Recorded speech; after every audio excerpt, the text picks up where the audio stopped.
Bismillahirrahmanirrahim. Assalamualaikum warahmatullahi wabarakatuh. Kenalin, nama aku Muhammad Ivan Sandika, biasa dipanggil Ivan, dari Diploma 3 Akuntansi Politeknik Keuangan Kazahstan kelas 4 27. Video kali ini aku mau sedikit berbagi ilmu tentang PPH nih, khususnya PPH final. Tapi sebelum masuk ke pembahasan, mungkin aku mau sedikit gambarin dulu tentang apa sih yang mau aku jelasin di video ini. Oke, nih jadi penghasilan itu kan dibagi dua ya. Ada penghasilan yang merupakan objek pajak dan non objek pajak. Nah, penghasilan yang objek pajak ini dibagi dua lagi nih. Ada yang dikenakan penghasilan yang dikenakan tarif umum dan penghasilan yang dikenakan tarif final. Di video ini aku nggak akan ngebahas yang tarif umum ini, cuman mungkin bakal aku singgung dikit-dikit lah tentang tarif umum ini. Di sini aku cuma bakal fokus ke yang tarif final aja atau yang PPH final aja gitu. Gimana? Udah ngerti? Kalau udah, kita bisa langsung masuk ke pembahasannya.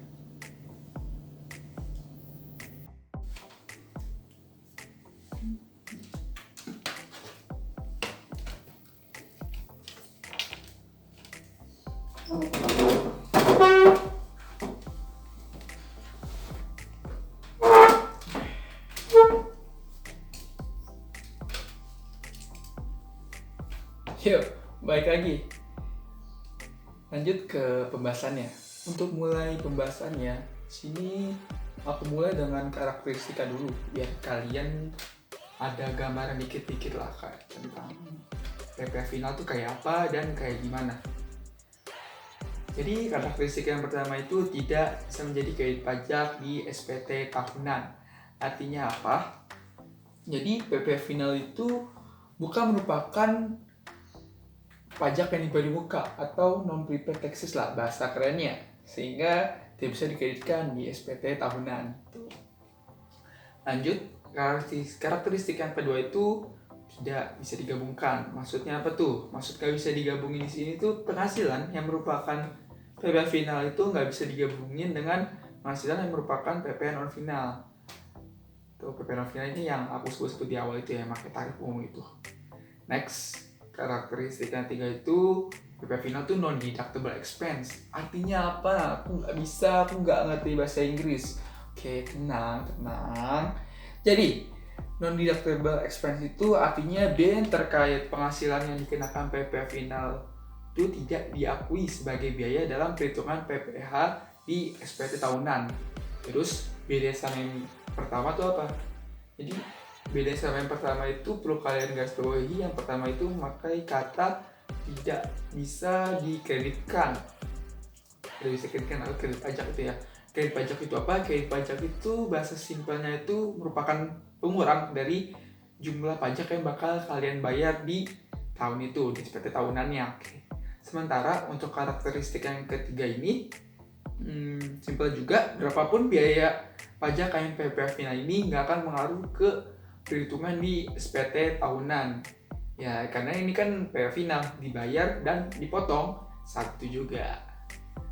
Karakteristik yang terakhir, yang keempat itu tidak mengenal adanya laba atau rugi.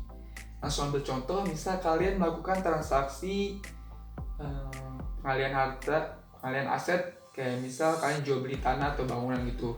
Nah ternyata saat penjualan aset ini kalian mengalami kerugian, kalian mengalami rugi gitu. Nah walaupun kalian mengalami rugi, kalian bakal tetap dikenakan PPH final. Itulah. Nah itulah 4 karakteristik tentang PPH final ya.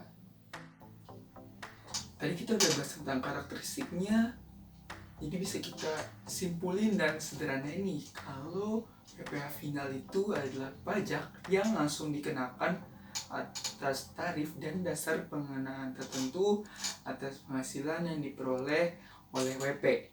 Terus tujuan pemerintah menetapkan PPH final itu apa? Tujuan pemerintah itu secara umumnya itu hanya meringankan beban WP dalam menunaikan kewajiban perpajakannya. Ini didasari dari 2 pertimbangan. Pertama itu penyederhanaan pengenaan pajak penghasilan atas penghasilan yang berasal dari usaha. Yang kedua itu memudahkan serta mengurangi beban administrasi bagi wajib pajak.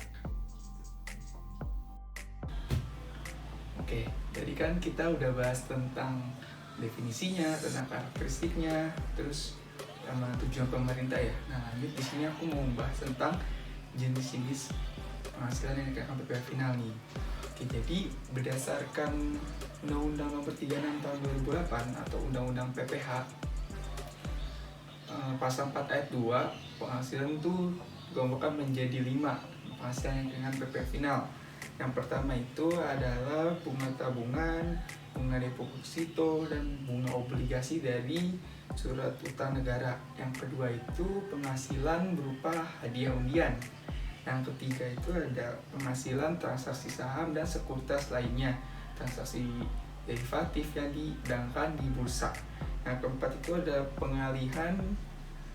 penghasilan dari pengalihan harta berupa tanah atau bangunan, seperti usaha jasa konstruksi, usaha real estate, dan penyewaan tanah atau bangunan.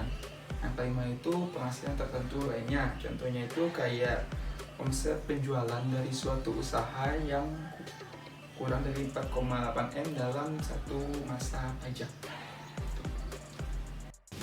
Nah, sekian pembahasan aku tentang PPh final. Semoga apa yang aku kasih tadi bisa bermanfaat buat kalian sekarang dan kedepannya. Terus dukung aku dengan kasih tombol like, comment, subscribe, dan share ke teman-teman kalian tentunya. Oke, kata dari aku, Assalamualaikum warahmatullahi wabarakatuh. Terima kasih.